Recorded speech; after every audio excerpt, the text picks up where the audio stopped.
बाबा एक बार और सोच लेना, अगर ये खेत एक बार बिक गया तो फिर वापस नहीं मिलेगा। एक बार आप अपने दोनों बेटों से भी पूछ लेना, कहीं वो यहाँ आकर तमाशा करे। अरे अब क्या पूछना बाकी रह गया उनसे, आप तो फटाफट इसका सौदा करो। बाबूजी ये क्या सुनने में आ रहा है, आप अपने इस खेत का सौदा कर रहे हो? हाँ बेटा तुम सही सुन रहे हो। अरे तो बाबूजी ऐसी जरूरत क्या पड़ रही है आपको? ना तो कोई कर्जा है हमारे ऊपर, ना किसी की शादी करनी है, सब कुछ हंसी खुशी चलता हो रहा है, फिर इस खेत को बेचने की क्या जरूरत पड़ रही है?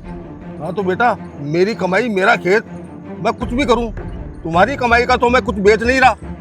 अरे बाबूजी आप पागल हो गए होगे बुढ़ापे में, आपकी और कितने दिन की जिंदगी बची है? कम से कम हम दोनों के बारे में तो सोचा होता।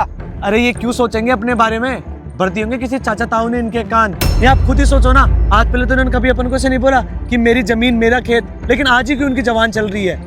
अरे चुप करो तुम दोनों, मैं अपनी जरूरतों को पूरी करने के लिए जमीन बेच रहा हूँ। अरे बाबूजी यही तो हम आपसे पूछ रहे हैं, ऐसी कौन सी जरूरत आ गई आपकी जो इस जमीन को बेचने से पूरी होगी? खर्चा क्या है आपका? अरे जो खर्चा होता है वो तो हम दे ही देते हैं ना आपको, फिर इस खेत में ही ऐसा क्या है जो आप इसको बेचने पे तुले पड़े हो? अरे आप हमारे बारे में तो सोचो। अब बेटा तुमको जो कुछ सोचना है वो सोचो, पर बात इतनी सी है, मेरे भी कुछ खर्चे हैं, मेरी भी कुछ ज़रूरतें हैं, और मैं नहीं चाहता कि उन ज़रूरतों को पूरा करने के लिए मैं बार बार तुम लोगों के सामने हाथ फैलाऊं।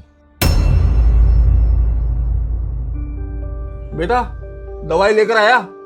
अरे शिट यार बाबूजी, मेरे तो गलती से दिमाग से निकल गई, मैं कल पक्का ला कर देता हूँ। बेटा पिछले 2 महीने से तू यही बोल रहा है कि कल ला दूंगा, फिर कब ला कर देगा मुझे दवाई? अरे तो बाबूजी मैं ला दूंगा ना, कल मैं बोल तो रहा हूँ आपको, अभी तो मैं चलता हूँ, लेट हो रहा हूँ। अरे बेटा हाँ बाबूजी बोलो।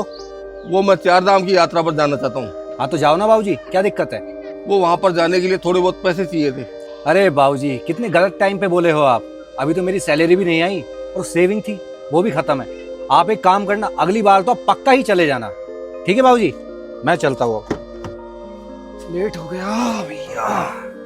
बेटा जब मैं कमाता था ना, तब मैंने किसी के आगे हाथ नहीं फैलाए, तुम दोनों को पढ़ाया लिखाया सक्षम किया, वो इसलिए ताकि मुझे आगे जाकर किसी और के सामने हाथ ना फैलाना पड़े। लेकिन आज देखो, मुझे अपनी दवाइयाँ लाने के लिए या अपनी ज़िंदगी के आखिरी पलों में कुछ सुकून पाने के लिए कुछ चाहिए होता है, तो बार बार मुझे तुम लोगों से यही सुनने को मिलता है कि कल ला दूंगा, मेरी सैलरी नहीं आई, मेरी सेविंग नहीं है।